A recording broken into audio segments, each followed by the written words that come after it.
Well, some of the Double Standards team have been to Eritrea. Not you, Jean-Jacques, not you, Ben. It's a nation that the United States is bent on destabilizing. Clashes continue to occur on its border with US-backed Ethiopia, and America uses everything it can to demonize the country on the Horn of Africa, which was recently reported as having the highest rate of economic growth in the world.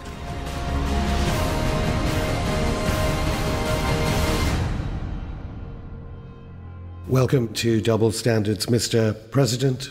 We only arrived in Eritrea in the past few hours. We haven't seen that much of it yet.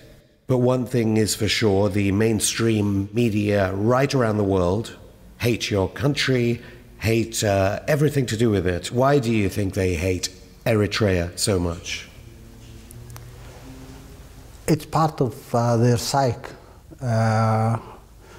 They talk about tolerance, they talk about freedoms, they talk about independence, they talk about sovereignty, they talk about security, interests, and values. If anyone raises a voice against their real nature in spite of the pretensions, then you are an enemy. The machine they have for disinformation is so huge.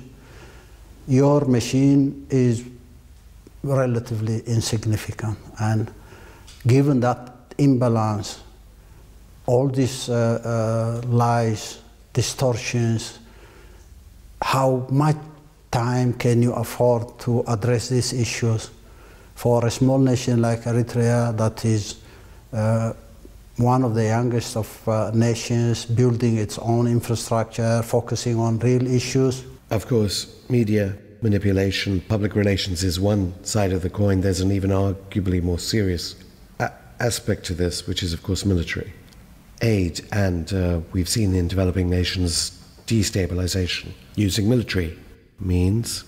How would you characterize, so as we approach the US elections, the end of the Obama term? President Obama has been stepping up military aid to Ethiopia. Is Eritrea more or less worried? Not at all. This has been the case for quite a long time. If you go back to the history of this nation, we can say we fought for 30 years. Of course, one region recently that has been throwing off that US hegemonic idea has been characterized under the name Arab Spring. First of all, what was your immediate reaction to those that have been supported by the United States leaving power recently? It's Machiavellian, because it's so contradictory that... But they supported Mubarak in Egypt, if we take Egypt. Yes, that's where it comes. When it suits their interests, they will support anyone. When they feel it's changing, and this time they were caught by surprise. These situations have been accumulating for so long. They've been proud of their policies of supporting these regimes. And finally, it explodes.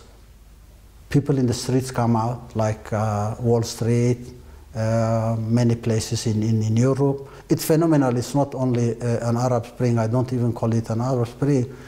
It's part of the global situation created by their misguided policies that has made the poor poorer, and special interest groups controlling everything.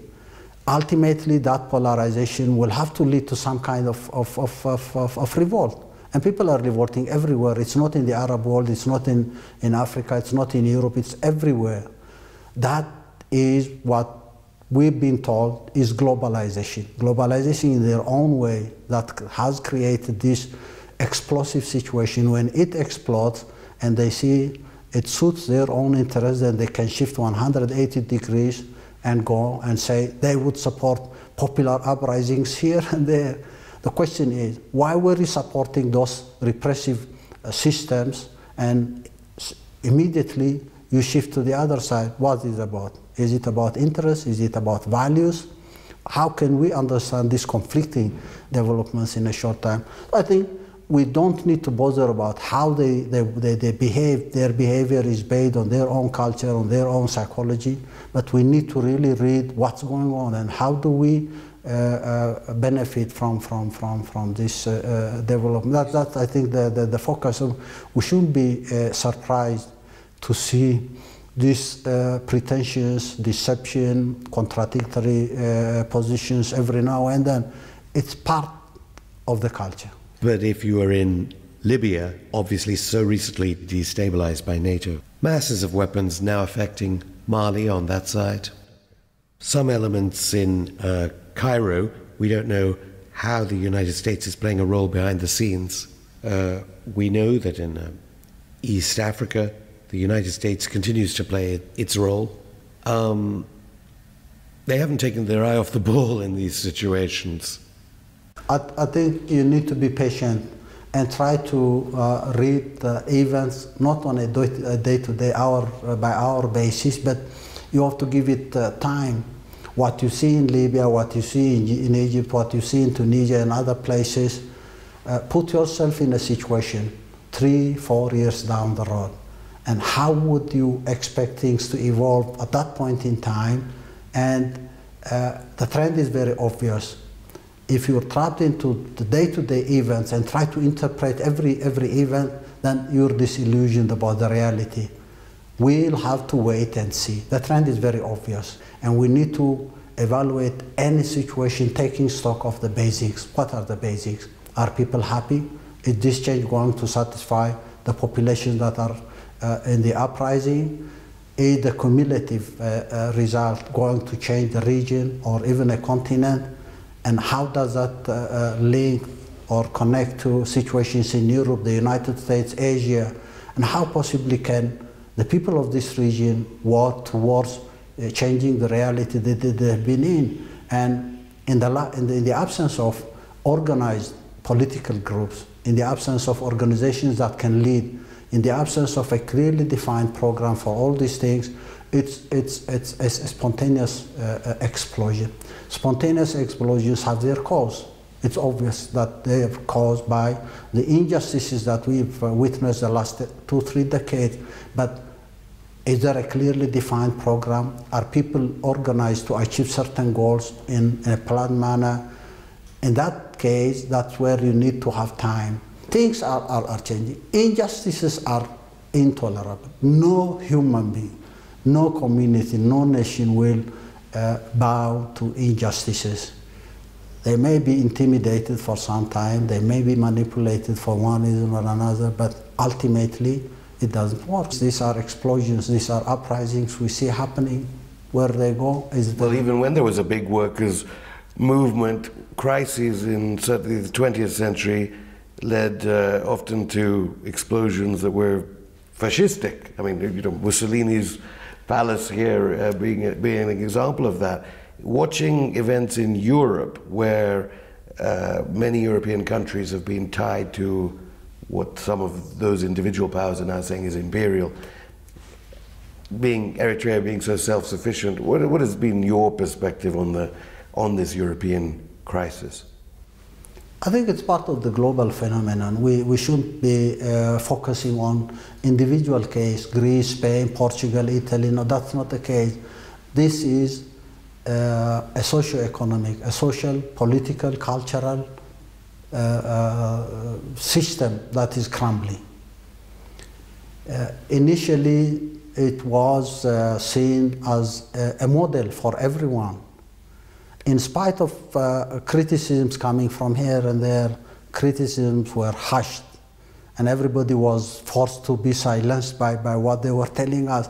Gradually it is accumulating. It's accumulating. These are parasitic systems that have lived on the resources of others through hegemony, control, crisis, managing conflicts here and there. Now, it's a consumer society created over the last few decades. It's not easy to imagine that now there are solutions for the problem. Accumulating problems and suffering of people were told, no, you can go and buy, you have credit cards, you can borrow money, you can do whatever you like, the sky is the limit. When, invisibly, things have been accumulating.